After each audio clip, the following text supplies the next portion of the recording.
nga ba mga kampo ni Bangag? Sir Ramila, ang huhulihin po yung kampo ng mga demonyo. Linawin natin ang huhulihin po ay hindi po yung kampon or yung kampo ng presidente. Ang huhulihin po yung kampo ng mga demonyo. Sinubukan natin makipag-usap sa mga nandito pero mailap sila magbigay ng detalye. Hindi rin nila sinabi kung anong grupo ang kanilang kinabibilangan. Tinatapos pa yung pagtatayo. Hindi ako naniniwala ng mga iglesia. Kasi po yung mga iglesia ay organized po yan. Kung mag-rally at meron po yung permit. Pero ito pong mga ito ay wala pong pinakikitang permit. Ang stage ngayong umaga habang naglagay din ng 2 LED screen. Pinapatunog ang kanta na may temang panawagan sa namumuno. Sabi ni Ramihio, kampo ni BBM, oo, demonyo. Demonyo naman yon, ba't di mo ba alam? Ay, hindi po. Kasi po, ang talagang demonyo ay yung kampon mo. Sino ba yung sinasamba ng kampon mo? Di ba, demonyo? At mas masahol pa siya kay Satanas? Sino demonyo? Bobo ka ba?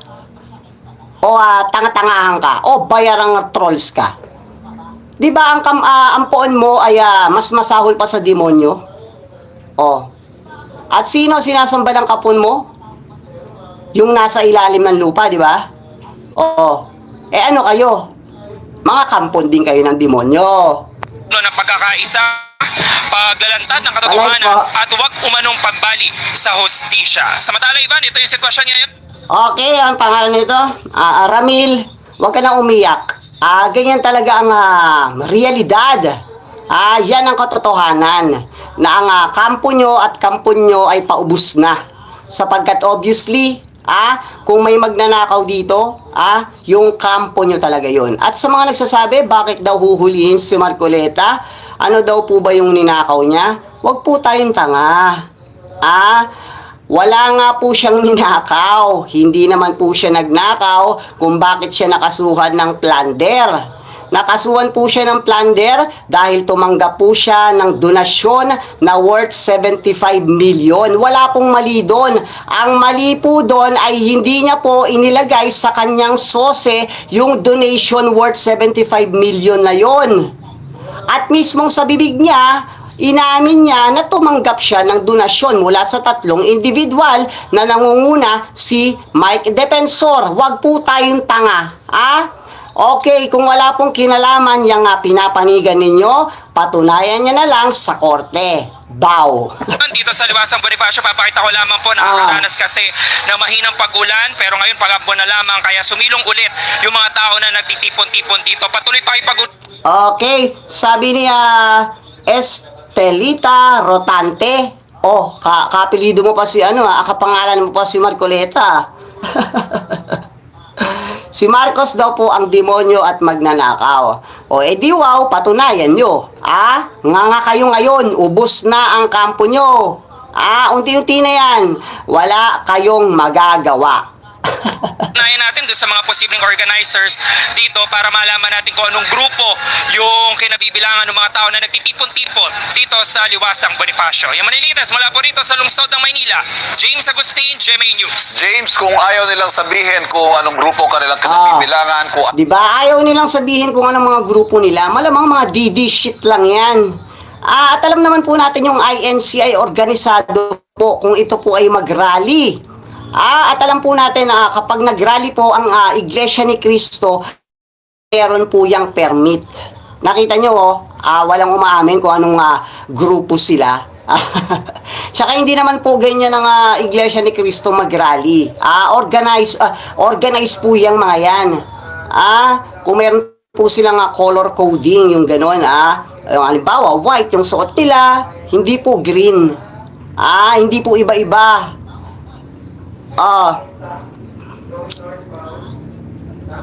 Sabi ni Ramil, napatunayan na magnanakaw yung BBM mo. Binenta nga yung pagmamayari ng gobyerno. Bakit nakakawala? Bakit walang kaso? Hearsay mo lang yun. Diba? Asa resibo mo? Asan patunay mo? Nangangarap ka ba? Si Marcoleta kasi ay hinug na. Alam mo kung bakit? Kasi bobo si Marcoleta. Yung ebidensya na nagamit sa kanya ay nagmula sa bibig niya. Yan po ba yung matalino? Bobo po yan. Kasi kung matalino yan, hindi yan madudulas sa kanyang bunganga. Totoo nga, yung isda na uhuli sa bunganga. Kay ombudsman na po nang galing na hinog na po si Marcoletang Piluka. Kaya po siya makakasuhan na ng plunder this week. At halimbawa, lumabas na po ang kanyang warrant of arrest by Friday. Katulad po ng nangyari kay Jinggoy, by Monday, huhulihin na po yang si Marcoleta. At may bonus pa, kasabay po yan ng umpisa ng impeachment trial ni Sara sa Monday. Diba? Kahit anong gawin ninyo dyan, kahit anong sabihin ninyo dyan, kagatin nyo yung siko nyo, wala kayong magagawa. Kapag hinuli na yan ng otoridad at nakialam kayo or nanggulo kayo, sa kulungan ang bagsak nyo. Mga DD shit, sa kulungan ang bagsak nyo. At kapag nakulong kayo, hindi kayo tutulungan ng mga amo ninyo, ng kampon ng Diablo na yan. Hindi kayo tutulungan yan. Di ba? Yung nag-rally doon sa ibang bansa, di ba nakulong yung mga yon? O sino yung tumulong? Yung administrasyon. Hinayaan lang kayo ng kampo ni Sara.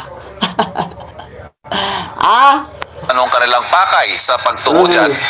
Hanggang kailan daw sila dyan? At magkakaroon ba ng magtatayo ba sila ng stage dyan? Nako, pag nagtayo ng stage yan dyan, mga DDS yan, hindi yan iglesia. Hindi po gagawin ng mga iglesia yung ganyan na magtatayo dyan ng tent at dyan po mag-i-stay ng ilang araw. Malabo. Hindi po iglesia yung ganyang gawain. Ang gumagawa po niyan ay yung mga bayarang nagrarally. Bakit ko nasabing bayaran? Wala ba silang pamilya? Wala silang asawa at anak na aasikasuhin na papasok sa trabaho, sa eskwela? Wala. At mag-i-stay sila dyan. Mas pipiliin nilang mag-i-stay kaysa asikasuhin yung pamilya nila? Hindi po. Kaya yan nag-i-stay ng matagal dyan, may ganun yan. May bayad dyan. Huwag tanga. Hindi po tanga yung tao. Hindi nyo naman po kaano-ano yung mga pinagtatanggol nyo. Kaya imposible na mas mahalaga pa yung mga yan kaysa sa mga pamilya ninyo na kailangan nyong asikasuhin. O sige, mag-rally kayo dyan. Pero yung makikita mo na dyan na natutulog, na dyan na nag-stay ng ilang araw, ng 3 araw, ng 1 linggo, imposible naman po dahil sa pagtatanggol na lang po yon. Dahil na po yun sa bayad. Imposible na mas mahalaga pa yung mga yan kaysa sa mga pamilya ninyo. Malabo. Palike pa palike. Magkakaroon pa ba ng madaragdagan pa kaya sila dyan? Ano bang sabi nila? Si Ramihio, comment ka lang dyan. Wala, okay lang yan. Walang problema. Okay?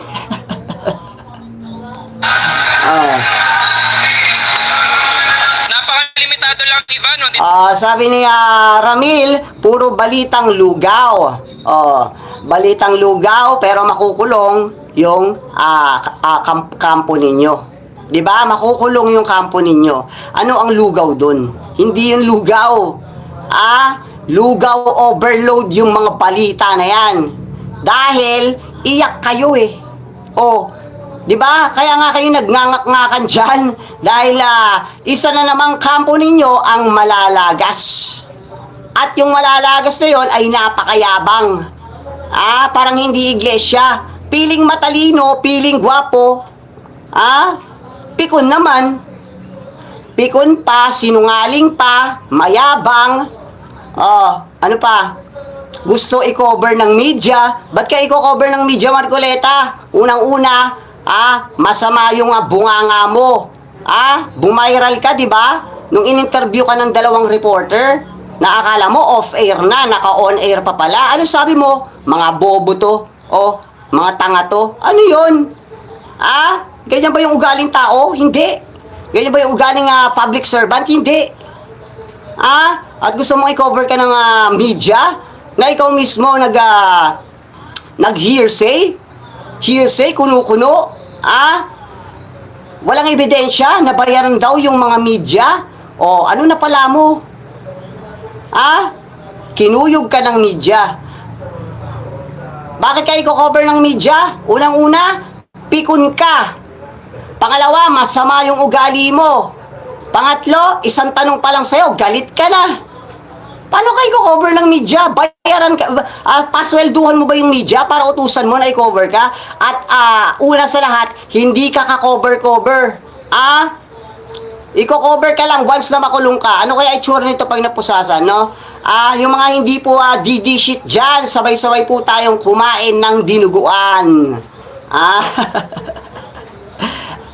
At pero may pasabong nga pala si Pebbles, guys, kay Pebbles galing to, na si Marcoleta daw po ay hindi po talagang iglesia ni Cristo. Si Marcoleta daw po, ang sabi ni Pebbles, ay isang Katoliko. Nako, hanapin nyo yan, may pasabog po si Pebbles dyan.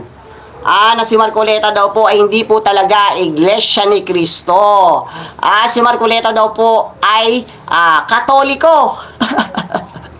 Sabi po yan ni Pebbles Talakera. Mamaya tignan natin kung na-save ko pa yung videos na yan. Detalye at mga impormasyon na nakuha natin, kaya patuloy pa ipag-ugnayan natin doon sa mga organizer. So far, nakikita natin, nagtatayo sila ng stage dito. At natanong natin ang MPD kung magiging... Yung sa DDS dyan, galingan mo, balita. Balita mo, lugaw, bay. Di ba, Pikon? Lugaw ba yung balita natin? Lugaw yung balita pero makukulong yung kampo nila. Ibig sabihin, lugaw, overload yung balita natin. At ito pong mga DD shit ay napipikon. Di ba sabi niya, bye, umalis. Kasi hindi niya matanggap yung totoo. Yung katotohanan, yung totoong balita. Yung totoong pasabog. Di ba? Kaya nagnangak-ngak yung mga DD shit na yan. Palike po, palike. Maraming salamat. Yung senaryo ay kung dito man mag-overnight yung mga tao na nagtitipon-tipon dito ay papayagan naman sila dahil ito isa doon sa 4 na Freedom Park dito sa lungsod ng Maynila at hindi naman nila kailangan ng permit. Tatanong din natin, Ivan, Sabi ko nga sa inyo, lahat po ng mga nagrarally na yan ay meron pong mahal sa buhay. Hindi po ako naniniwala na yun pong mga nag-i-stay na matagal sa rally ay hindi po mga bayaran. Dahil guys, hindi naman po nila kaano-ano yung pinagtatanggol nila. At po yan, may mahal sa buhay na kailangang asikasuhin araw-araw. Ano yon, mas pipiliin nila yung hindi nila kaano-ano? Sa ilang araw nang walang kapalit? Wag tayong hindi tayo mga bobo, hindi tayo mga tanga. Yaang mga nagrarally na mga nag-i-stay ng matagal diyan sa mga rally na yan, mga may kapalit yan. Di ba? Hindi naman nila kaano-ano yan. Hindi nga sila kilala niyan.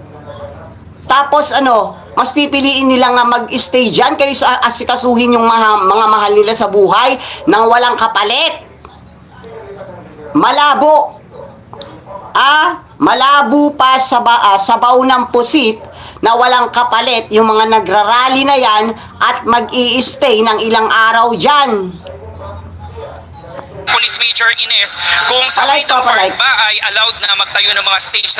Sinabi niya ay pinapayagan naman daw yan at malaya na magsagawa ng anumang programa o kilos protesta o anumang grupo sa mga Freedom Park dito sa lungsod ng Maynila. May kumpirmasyon si NCRPO Chief Major General Anthony Aberin na ang grupong nandito sa may EDSA naman ay mga miyembro raw ng INC. Diyan sa Liwasa Bonifacio, James, wala tayong impormasyon kung miyembro sila ng INC.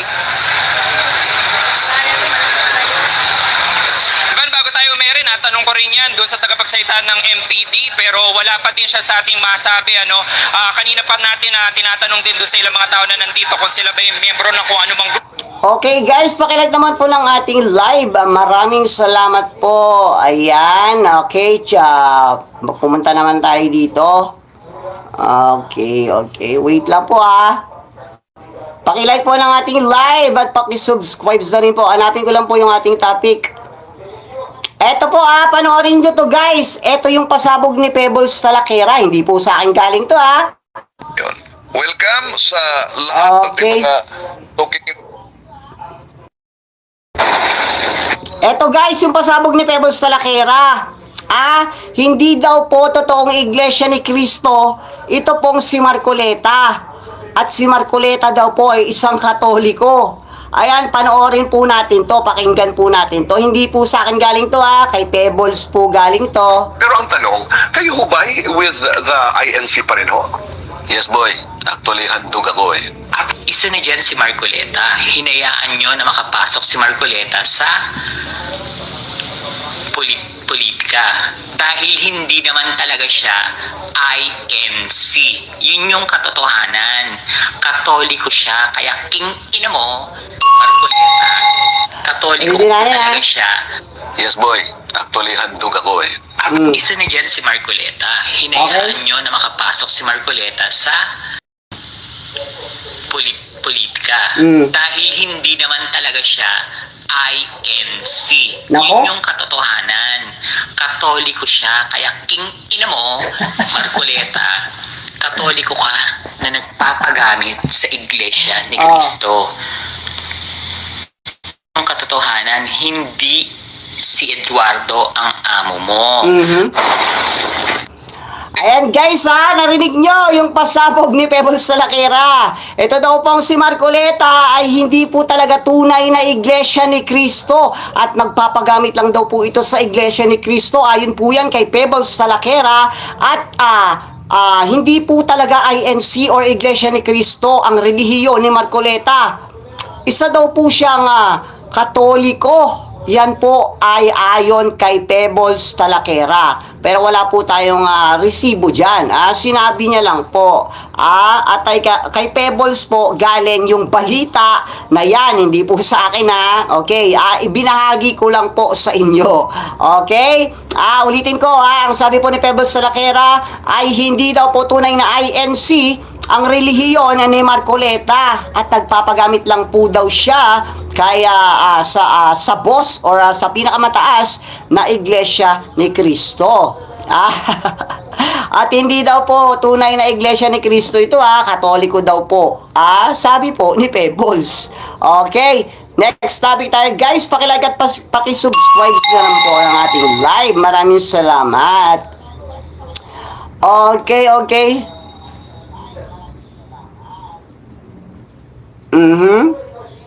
Eto.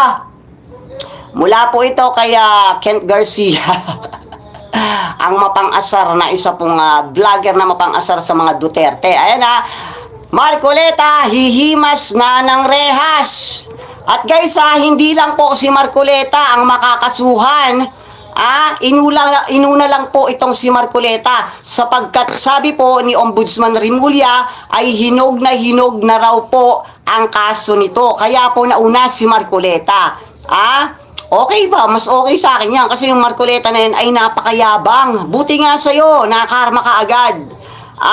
Masyado kasi mayabang, may matanda na yan tapos susunod po na mga masasampahan ng kaso. Ayon po yan kaya Boying Rimulya ay 2 senador pa pagkatapos po nitong si Marcoleta. Grabe naubos na po yung Cayetano Black, yung DD sheet senators nauubos na po. Nauubos na po yung DDS senators. At tayo po kasi hindi po tayo katulad ng mga kampo ng mga DD sheet na mahilig magpakalat ng fake news. Tayo po ay nagpapakalat at nagbabahagi po ng mga balita yung pong meron talagang resibo or katibayan. Hindi po katulad nila, puro po sila hearsay, kwento, paninirang puri. Tayo po hindi po tayo ganun. Okay. Dito tayo. Bago tayo po tumungo doon kay Kent Garcia, panoorin muna natin to. Kilala niyo po ba si Secretary Bonoan, yung matanda po? Na isinalang din dyan about sa mga flood control issue na yan. Gagawin na raw pong state witness at ikakanta daw po yung bilyones na alam nitong si Bonoan. Hindi po natin alam kung sino tinutukoy niya na humingi po sa kanya ng bilyon. Ito panoorin natin. Palike po, palike.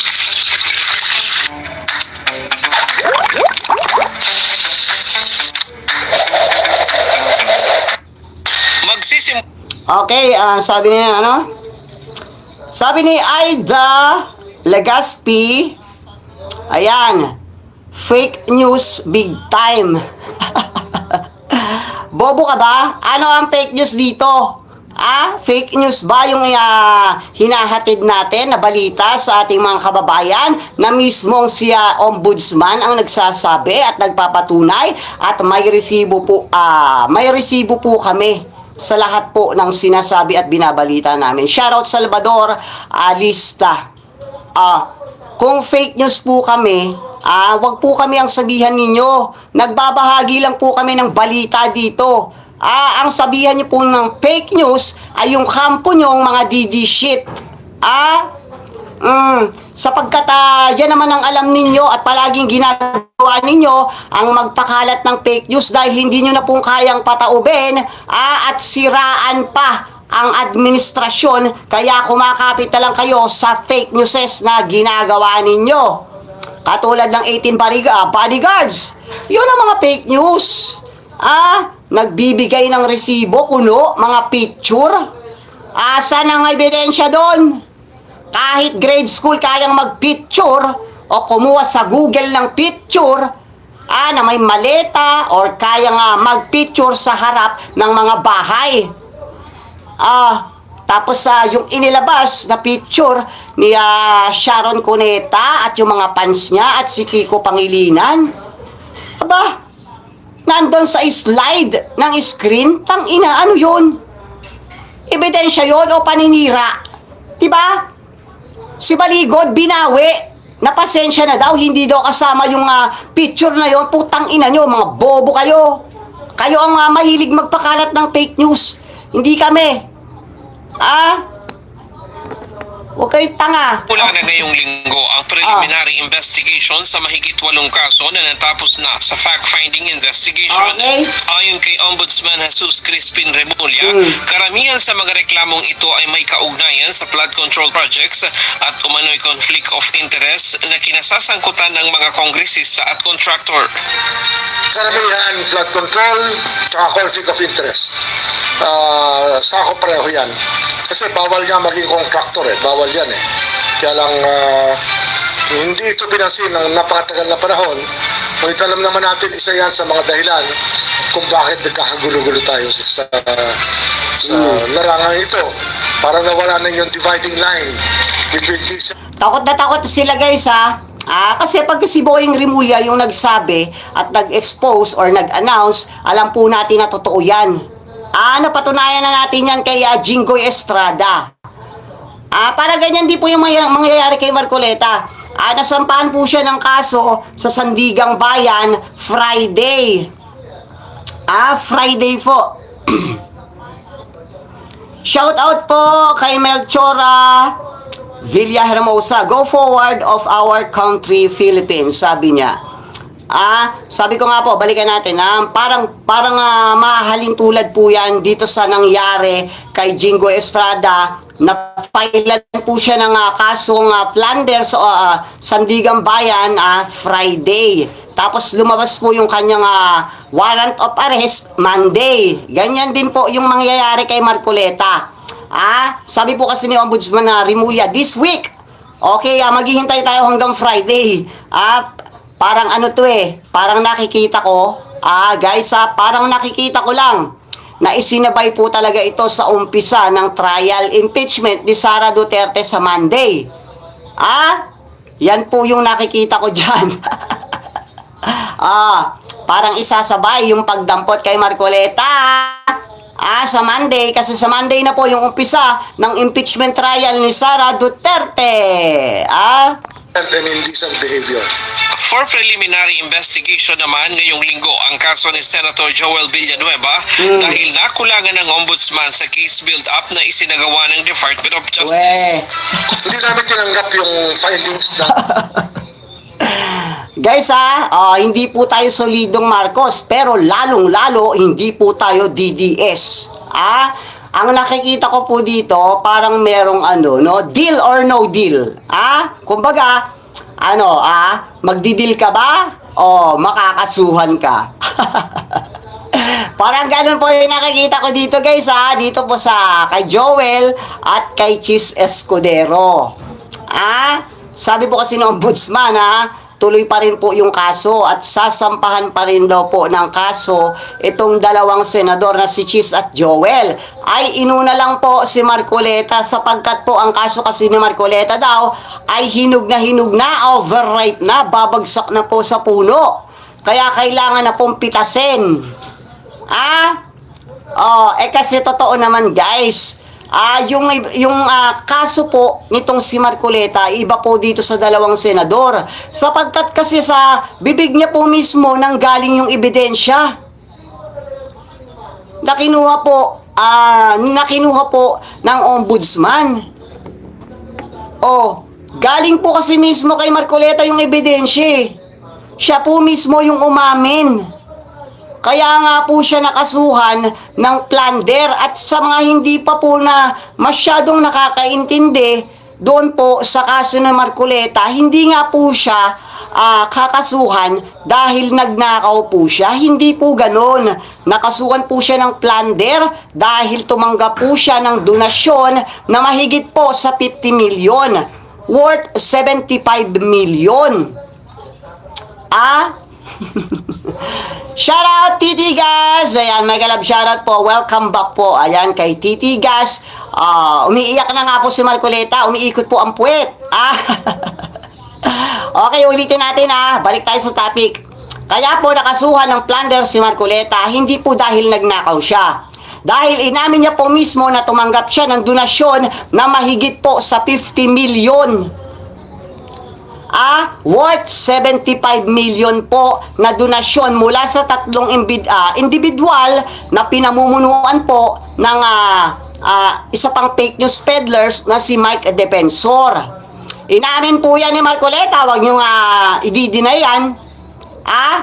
Ang problema po dito, that time, hindi pa siya senador, pero hindi naman siya nag-resign bilang congressman. Congressman pa po siya that time nung kinuha niya po or tinanggap niya po yung donasyon na 75 million.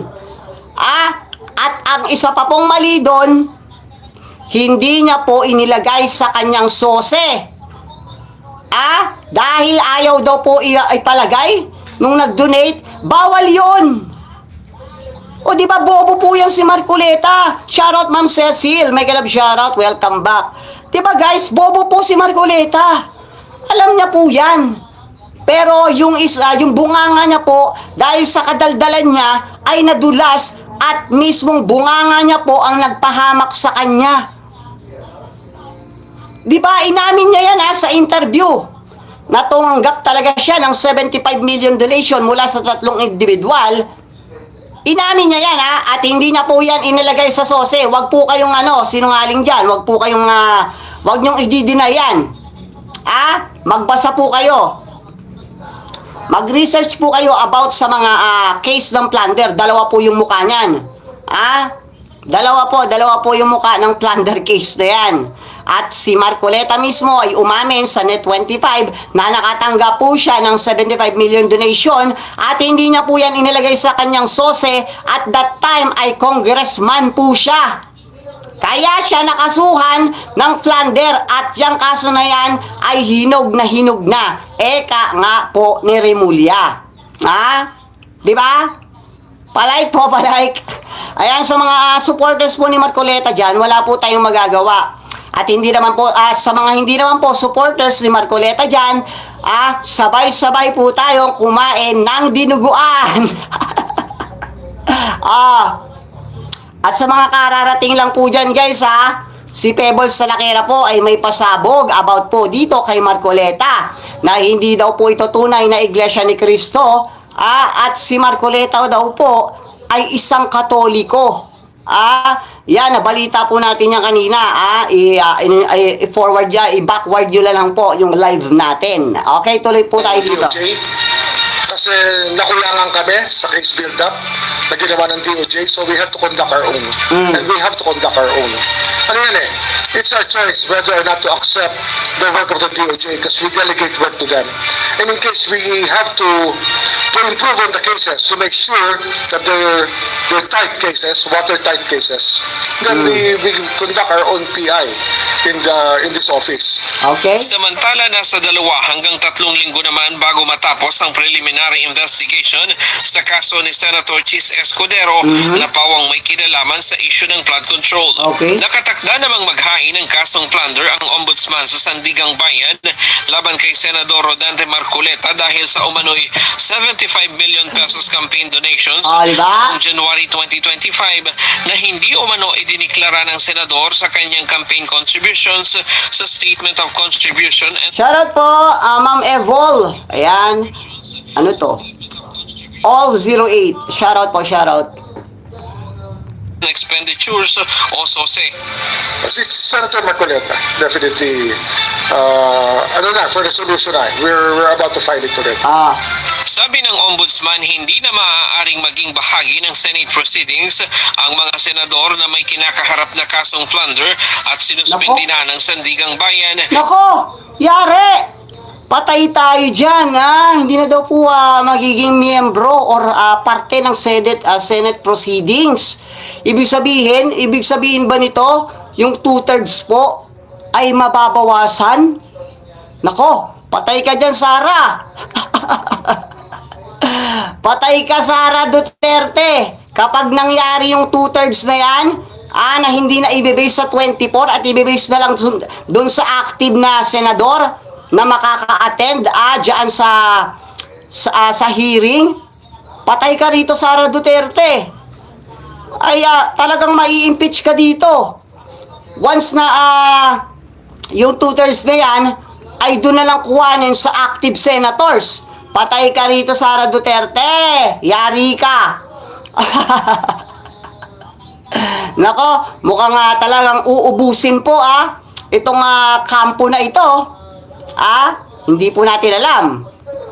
Sabi ko nga po sa inyo, hindi po tanga ang ating presidente. Napakatalino po niyan. Napatunayan na natin yan. Dahil po si Matandang Duterte ay napakalakas na tawag dito, marami pong mga sumusuporta yan, pero nakulong pa rin po yung matanda na yan. Sino pa kaya tong si Marcoleta kumpara kay Matandang Duterte, di ba? At sabi ko nga po sa inyo, hindi po tanga ang ating Pangulo. Para matapos po yung kanyang term at hayaan niya pong nakakawala yung mga DDS na yan. Dahil alam naman po natin, at alam po ng ating Pangulo na ang mga DDS na yan or yung Duterte siblings ay palahigante. Sa tingin nyo, hahayaan po ng Pangulo yan? Mag-isip kayo. At tama naman po yung pinaglalaban ng Pangulo if ever na ubusin niya yung mga Duterte na yan. Sabagkat yan talaga ang punot dulo ng lahat ng gulo, ng nakawan. Simula nung naupo yung Duterte na yan, di ba? In Philippine history, ang dami ng dumaang administrasyon, pero hindi ganyang kagulo. Hindi ganyang kagarapal yung nakawan. Hindi ganyan na kagarapal yung mga tawag dito, mga krimen. Di ba, Pogo? Patayan. Mga lugar ng pag-aari ng Pilipinas ngayon nasa China na. Di ba ngayon lang nangyari yan? Nung umupo yung mga Duterte na yan. Kaya hindi po natin masisisi yung pinaglalaban ng administrasyon na maubos yung mga Duterte na yan. Deserve po nila yan. Sabi ni Titi Gas, kung ako sa INC, titiwalag na ako dyan. Abuluyan ng abuluyan, kasama pa yata sa doktrina ang manggulo at magrally lagi. Tama ka dyan, Titi Gas, di ba? Kapag sumamba sila, di ba, hindi po pwedeng walang abuloy. Pero may mga kaibigan kasi akong iglesia. Oo nga, kailangan kasi pag sasamba ka dyan, kailangan mayroon kang donation. Totoo yung sinabi mo dyan, Titigas, okay? Felipe Nicolas, sabi niya po, ang inyong Pangulo hindi marunong Marama, katulad mo rin. Ano yun? Pakiayos po nung yung comment nyo, yung spelling po, pakiayos, hindi po natin mabasa masyado, ha? Okay, ang aming pong Pangulo ay may takot po sa Diyos. Si PBBM po, ang kinikilala niya pong Diyos ay yung Diyos ng liwanag, Diyos ng katahimikan, Diyos ng kabutihan.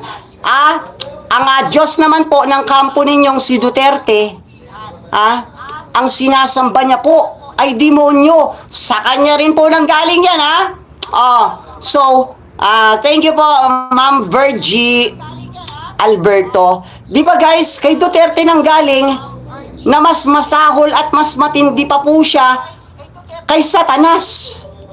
At once na mamatay siya at pumunta siya doon sa impyerno, papalitan niya daw po si Satanas. O tapos ito namang mga supporters, palakpakan pa. Tangina, mga baliw.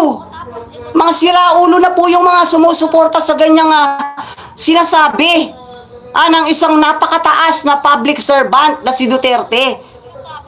O, di ba mga baliw kay Duterte? Mantakin mo, ang Diyos niya daw po, or hindi niya daw Diyos yun, mas matindi pa daw po siya kay Satanas. O di ba siraulo, mga baliw? Mga kulto. Mga kulto na po ito. Meron bang matinong tao na magsasabi ng ganun? Sabi ni Ma'am Virgie, kampo ng demonyo ang mga Duterte. Namamamatay tao. Talaga naman, di ba? Mamamatay tao yung Duterte. Demonyo ang sanib. Alangan naman, Diyos ang sasanib sa mamamatay tao. Correct ka dyan, ma'am. Sabi ni Digonggong, kita na lang daw sila sa impyerno. May echo. Sorry, nadikit kasi. Ayan. Tama po yung sinabi ng Ma'am Virgie. Kampon po talaga ng demonyo ang mga Duterte sapagkat siya rin po ang umamin niyan sa interview. Tapos ito naman po mga supporters at sumusuporta kay Duterte, abay palakpakan pa. Di mga baliw na po yung mga yan. Kung hindi po yan mga baliw, mga kulto din po yan. Shoutout po, cutie gal. Ayan, palike po at pa-subscribe. Maraming salamat po. Diba guys, ang isang taong matino, tapos nakikinig ka, halimbawa, hindi mo kilala si Duterte, or kilala mo si Duterte, or halimbawa, nung umpisa pa lang, ay sinuportahan mo na si Duterte. Pero that time na sinabi niya po, thank you po, Sir Antonio, na sinabi niya, sa interview, or dun sa pag-announce niya in public na merong nanonood sabi niya mahihiya daw po sa kanya yung Diyos ng impyerno. At once na nakapunta daw po siya sa impyerno, ay papalitan niya po sa trono yung si Satanas. O di ba anong tawag dito? Parang hindi na po natin maintindihan kung nasa tamang pag-iisip pa po yung makapagsasabi ng ganun. At lalong-lalo na minura niya yung Diyos, yung Diyos. Minura niya po yung Diyos sa harapan po ng maraming tao. At ito naman po mga nanonood, nagpapalakpakan pa. Di ba mga baliw na po? Kung hindi po mga baliw, yung mga pumalakpak na yan, kahit nilait na po yung Diyos, mga kulto po yan. Yan po yung mga nasa Bible. Na maglalabasan bago po dumating ang ating Panginoon, may mga maglalabasan po na mga anti-Kristo. It means hindi po naniniwala sa Diyos. Yan po yan. Diba?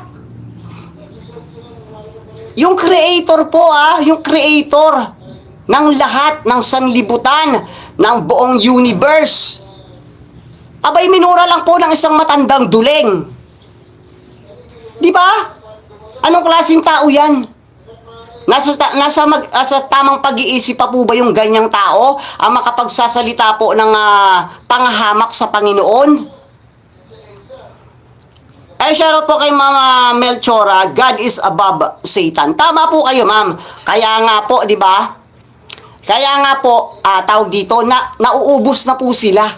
Nakakarma na po sila.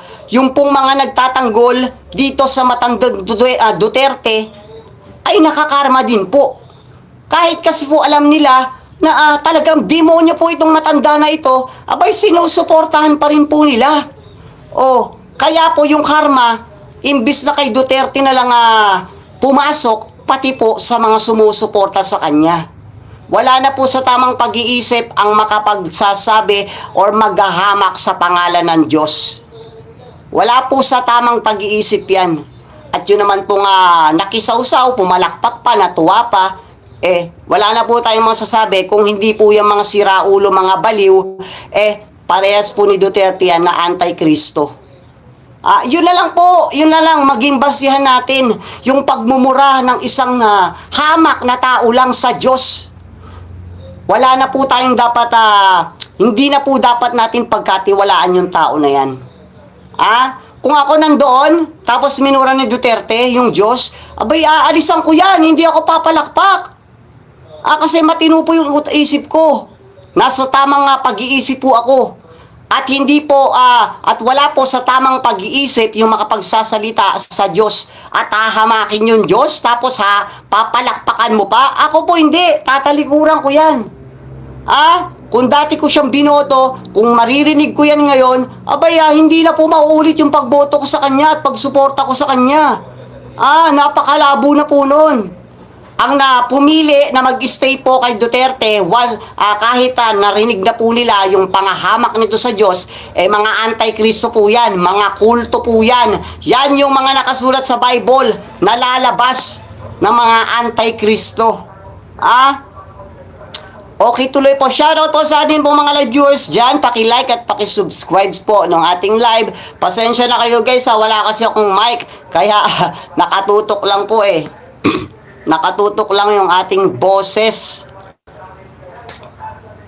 Okay, papaki-like. Maraming salamat. Gaya ni Senator Jinggoy Estrada at posibleng ganito rin ang mangyari kay Senator Marcoleta. Because with the plan of law, they cannot anymore. Mariin namang itinanggi ng ombudsman na senators sa pamamagitan ng pagsasampa ng mga kaso laban sa kanila. Samantala, kinumpirma din ni Ombudsman Remulla na kung sakaling totoo man yun, mas pipiliin ko na po yung side nitong nila Remulla. Kasi talagang deserve po nila, maubos sila. Dahil po, sabihin na natin, sige, lahat ng politiko, walang malinis. Totoo naman yan, Mapa Marcos. Pero kakaiba po itong mga Duterte. Lantaran, garapal, kung magnakaw at gumawa ng krimen. Yan po ang nakikita ko dyan. Naniniwala po ako na lahat yan, wala pong mainis dyan. Pero kasi iba tong Duterte. Garapal na po ito. Garapal. Harapan na po. Harapan ang panluloko. Diba? Kung may mas pipiliin ako dyan, yung pipiliin ko, yung side ng Marcos. At panagutin itong mga Duterte. unang nilagdaang cooperation agreement si dating DPWH Secretary Manuel Bonoan upang magsilbing state witness. Ayon kay Remulla, hihilingin nila. Sabi niya, Ma'am Bergie, mga Duterte ay mga magnanakaw. Totoo naman, isa pa yan inamin niya rin yan. Sabi niya nga, marami daw siya, marami ako nanakaw, pero ubus na. Di ba? Inamin niya eh. Sama, may mga sayad po talaga yung Duterte na yan. Grabe. Tapos itong si Sara Duterte, yung mga naniniwala na wala daw po pera ang mga Duterte. Ang pera po ni Sara Duterte ay 88 million lang. Tapos po, yung kanilang bayad sa abogado nila sa The Hague ay 150 million a month. Diba? Common sense, basic.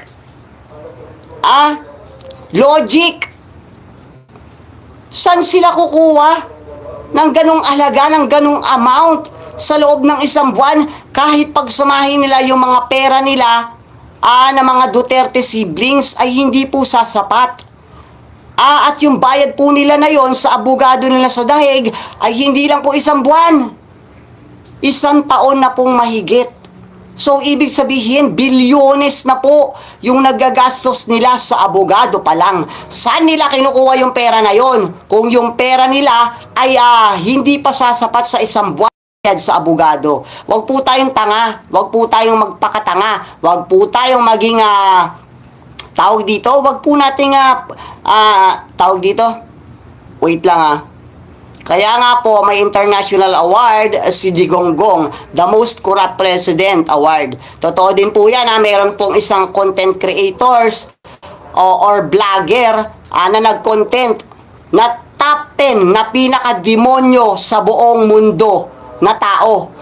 Nasa top 10 po si Duterte Kasama po siya sa top 10. Sa pinakademonyong tao. Amelia Rigoroso, mas malala ang sayad mo dahil adik ka, bayaran ka, kaya binenta mo na ang pagkatao mo dahil tanga ka, pipi at bulag. Meron na naman pong may sira po yung ulo sa atin pong live. Meron na naman po tayong viewers na sira po yung ulo.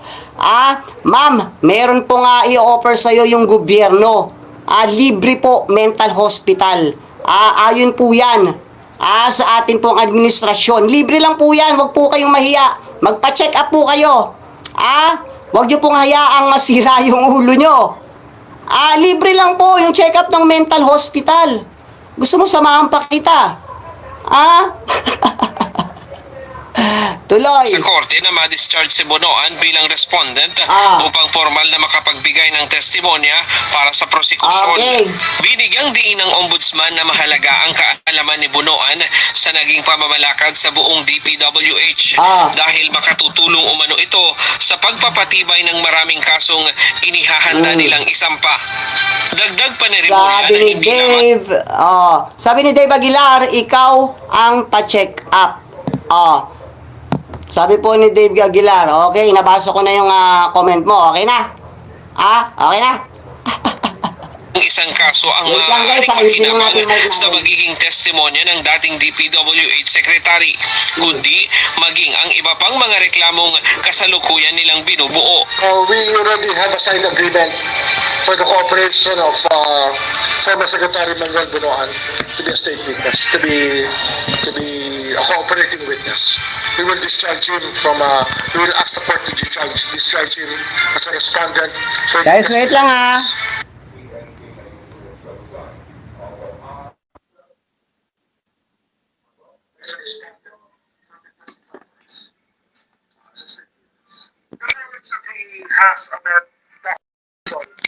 is something very important to us to be able to prove many cases. There are other people who will be benefiting from his testimony with regards to so many of the cases that we have filed. Aminado rin si Remulla na isa sa mga dahilan ng kanilang pagmamadali ay ang kalagayan ng kalusugan ni Bonoan. Kaya nais umano nilang agad na maitala o maipreserba ang kanyang testimonya upang magamit sa pag-usad ng mga kaso. Ryan Lacanlale, humahataw sa balita ngayon.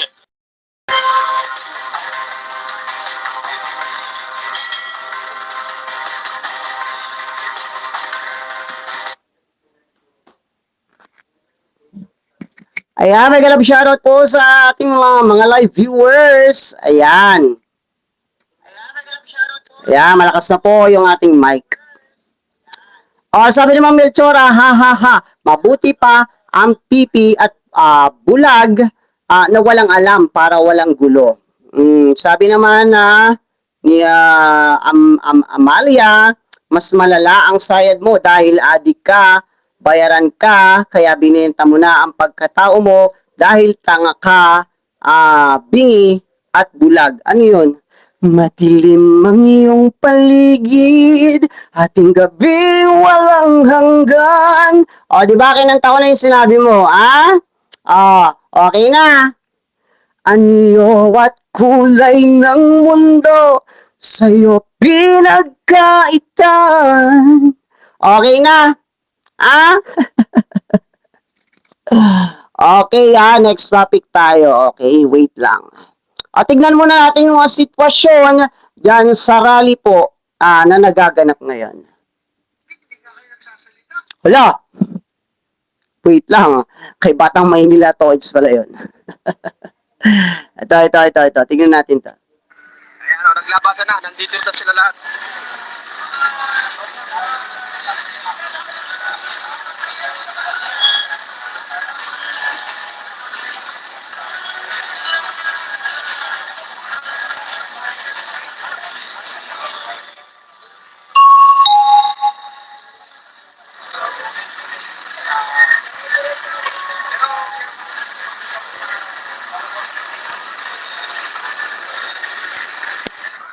Ayan, sabi po ni Melchora, mga taong takot sa katotohanan.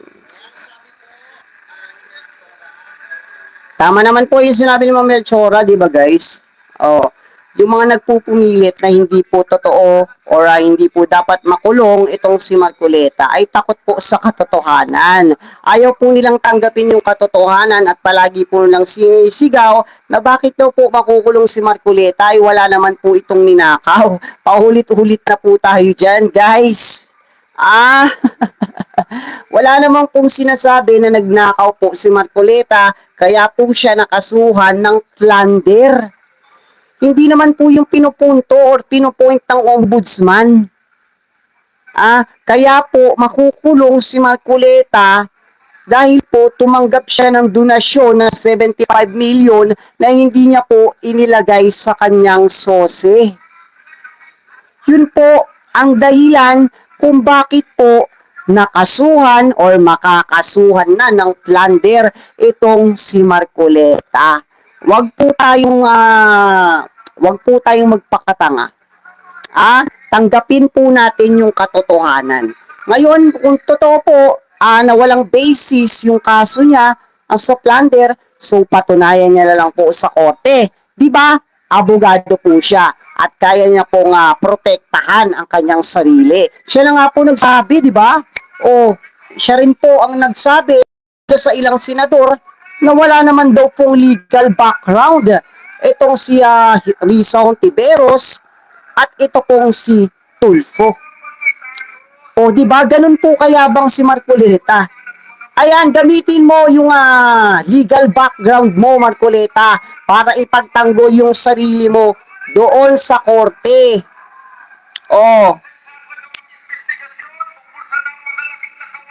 Okay? Wait, panoorin lang natin to guys,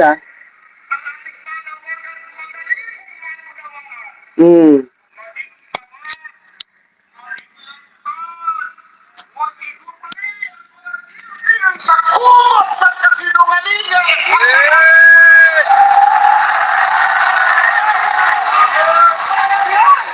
Pero, nakakabahala mga kababayan. May ilan sa mga nasa gobyerno, media, mga abogado. Okay, shoutout po kay Elmer Santelices at sabi naman po ni Mike Nerm, Bayarang Beer. Ano naman ngayon, nainggit ka? Sabi naman ni Naning Guaps, BBM resign. Di wow.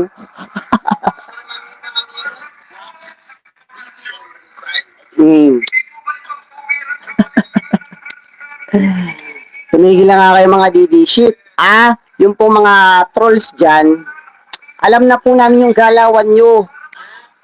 Alam po namin na yan po ang mga trabaho nyo, ang pumasok sa mga live, manggulo, mag-comment, mambuli, dahil yan po yung trabaho nyo. Pag hindi nyo po yung ginawa, wala kayong sweldo, di ba? Well, pues mali po kayo ng pinapasok na live sapagkat hindi nyo po ako kayang galitin at pikunin. Ah? Oh. O sabi ni Kali Gagan, shoutout po sa iyo, ang Iglesia ni Cristo nagiging kulto na. Oo nga no. O sabi naman niya, Nani Guaps, BBM Bangag. At ang sasabihin ko naman sa iyo, BBM ay Naning. Ang sasabihin ko sa iyo, Naning, okay, si BBM Bangag. Si Duterte, demonyo. Sino mas masahol sa dalawa? At sinong may katotohanan sa sinasabi ko? Si BBM ay walang ebidensya na siya po ay bangag. Tanging yan lang po ay nakasanayan na niya. Pero ang totoong bangag po ay talagang si Duterte. Sapagkat inamin niya yan na siya po ay gumagamit ng fentanyl, siya po ay addict dyan. At siya po ay gumagamit ng marijuana. Inamin niya yan, wag kayong tanga, wag niyong ibaliktad ang totoong nangyari. Bangag, bangag, bangag. Okay. Demonyo, demonyo, demonyo. Sino? Duterte, Duterte, Duterte. Sino bangag? Sino umamin na gumagamit ng fentanyl? Sino gumagamit ng, sabi niya po, ay drugs. Addict daw po siya sa paggamit ng fentanyl at siya po ay gumagamit ng marijuana. So, sino yung bangag? Sino may patunay at may resibo? Kung sino po yung bangag? Bukod sa bangag, demonyo pa. Di ba? Inamin niya rin yan na mas masahol pa siya sa demonyo. So, yung mga sumusuporta sa kanya ay kampon din ng mga demonyo. Malinaw.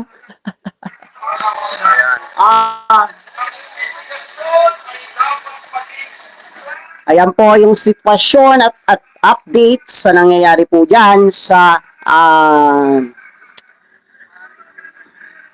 EDSA. Si Rani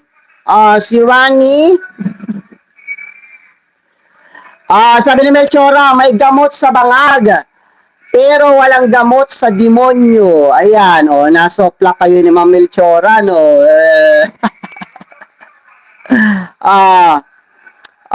Sabi ni Naning, bobo.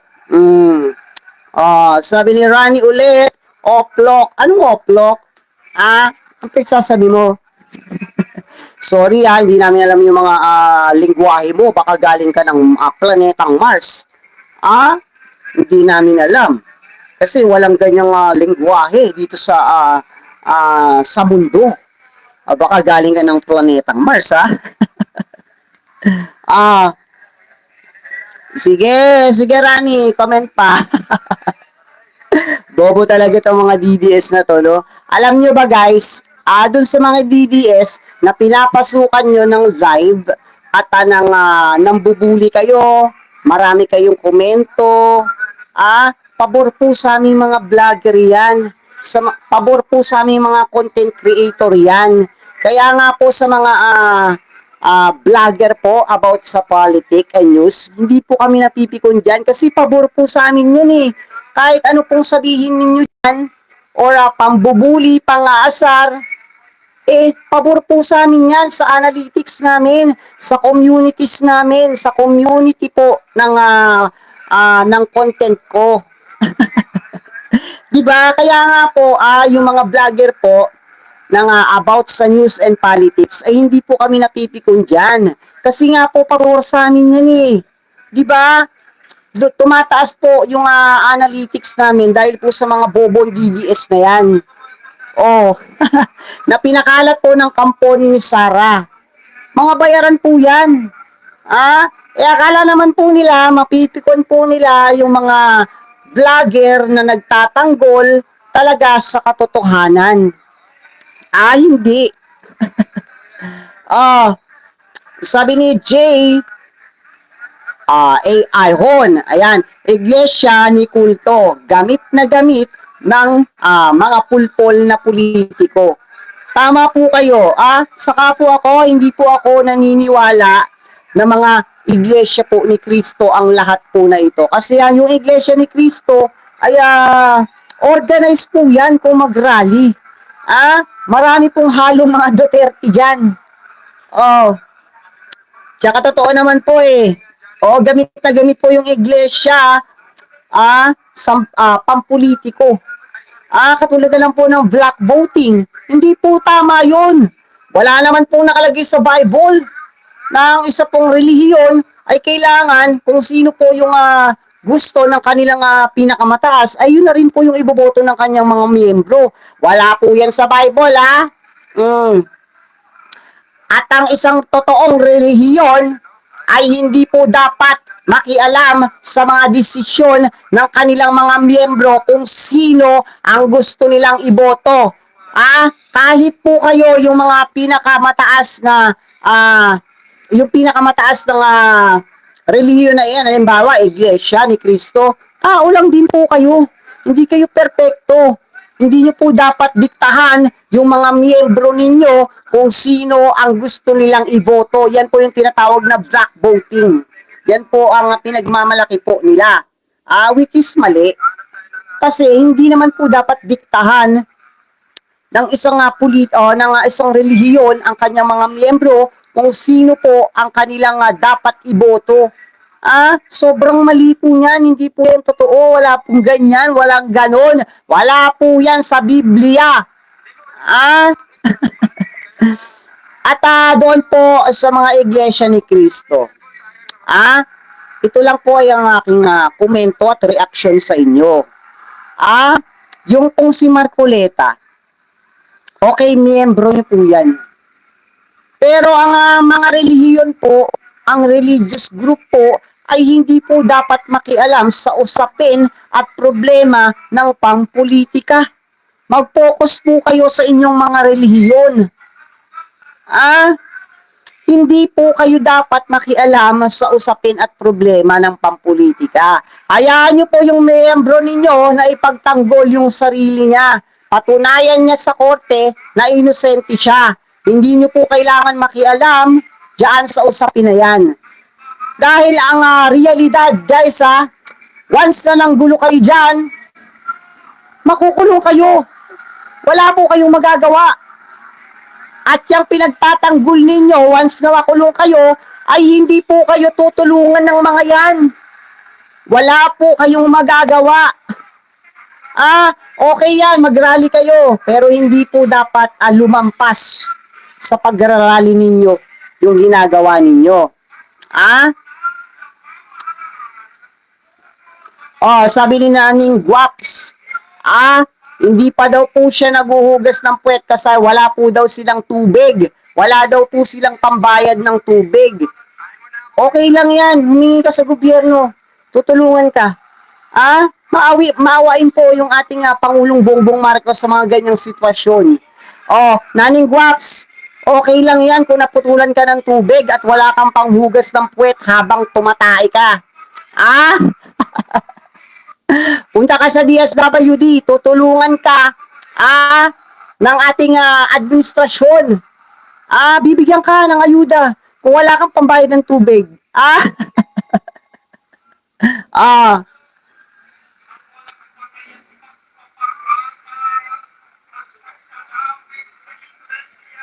Okay?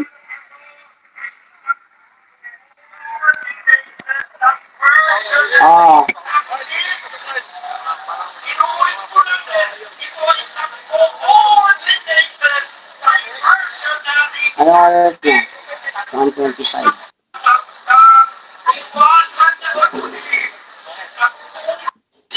Wait lang guys dyan lang kayo.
Sandali lang po, kumakain lang po ako.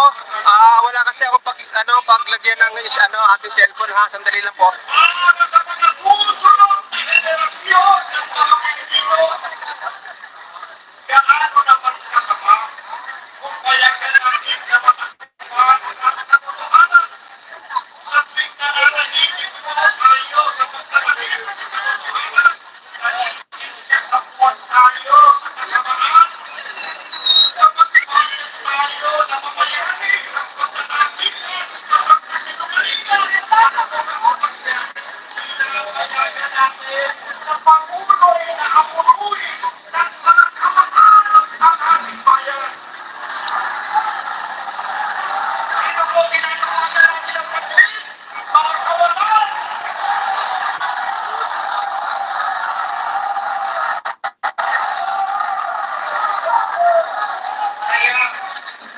Kaya ngayon, pumitigtig po tayo, mga kababayan. Ipinaglalaban natin ang karapatan ng bawat Pilipino na malaman ang totoo. Dahil sa liwanag ng katotohanan, doon lamang muling mabubuo ang tiwala ng mamamayan sa pamahalaan. Kaya, habang isinisigaw natin ang ating mga panawagan, kasabay po nito ang ating mga kahilingan. Nawa, mamulat ang mga puso ng mga nasa pamahalaan. Sana matauhan ang mga Ayan, shoutout po sa ating mga live viewers dyan. Ayan, pa-like at pa-subscribe po ng ating pong live. Ayan, maraming salamat po. Mega love shoutout. Ayan po ang update na nangyayari po sa rally po dyan sa EDSA.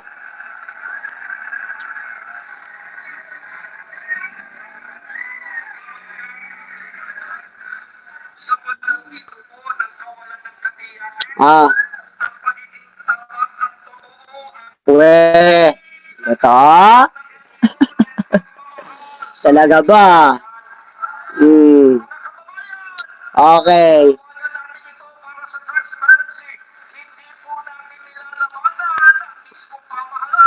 Hmm.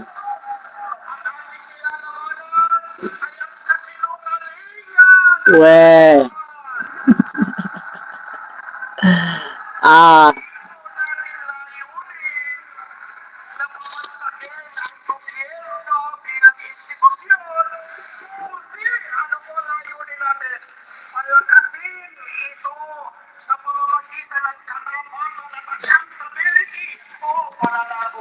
Pwede wow.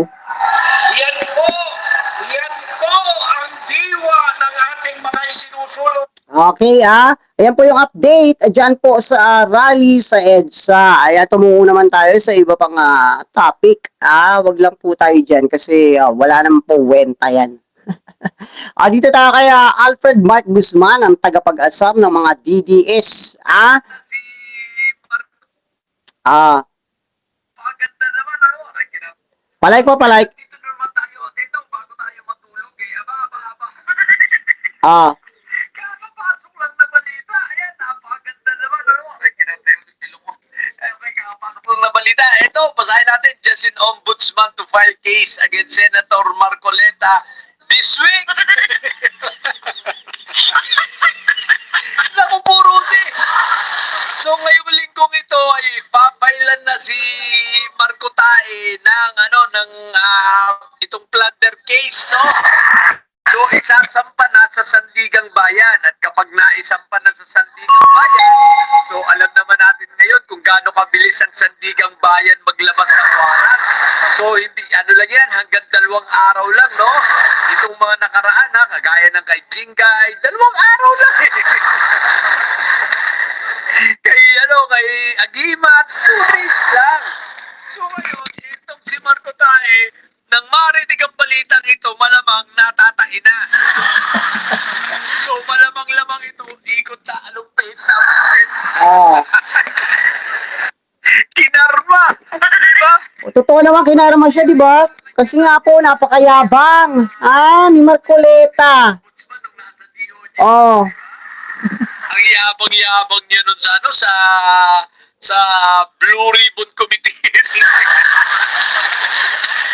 Tingnan natin ngayon kung kanino kung kanino ang huling alakak. So ngayon kaya nakupuro kung ang itsura nito ang pangit na aso na nito ni Marco Tae, ano pa kaya itsura lalo nito ngayon? Tingnan natin to para ito, ini-imagine ko pag ito ay napusasa na, yung nakakatuwa ang itsura nito na parang basang sisiyo. Na akala mo yung napaka-amo, napakabait, pero kahit anong gawin mo, yung mukha, itsura pangit pa rin. Nako, Rodi, dito natin ngayon makikita yung mga INC na nagsasabing subukang hulihin si Marco Tae, ito ang challenge namin sa inyo. Sige nga, pag nilabasan nga ng warrant si Marco Tae, iligtas nyo nga. Huwag nyo ang ipahuli. Subukan nyo nga. Tingnan nga natin yung matitikas dyan ng mga INC mayayabang na nag-post-post na sabi nila subukan daw. Pues ngayon masusubukan. Tingnan natin ang tigas ninyo, Tingnan natin kung kaya nyo talagang iligtas si Marco Tae at kaya nyo hindi ipahuli, Alam nyo, ang pag-asa lang nito ni Marco Tae na hindi mahuli ang lumabas ng Pilipinas at tumakas. Magtagok. Guys, pakilag po natin live at pa-subscribe na rin po. Ayan, shoutout po sa ating mga live viewers dyan. Okay. Wait. Kaping mainit. Okay. Shoutout po, shoutout sa ating mga live viewers. At wag niyo po sana kalimutan mag-like at mag-subscribe sa ating pong live. Ayan. Para po mag-recommend po tayo ng YouTube sa mas marami pa. Maraming salamat po. Ayan. Okay.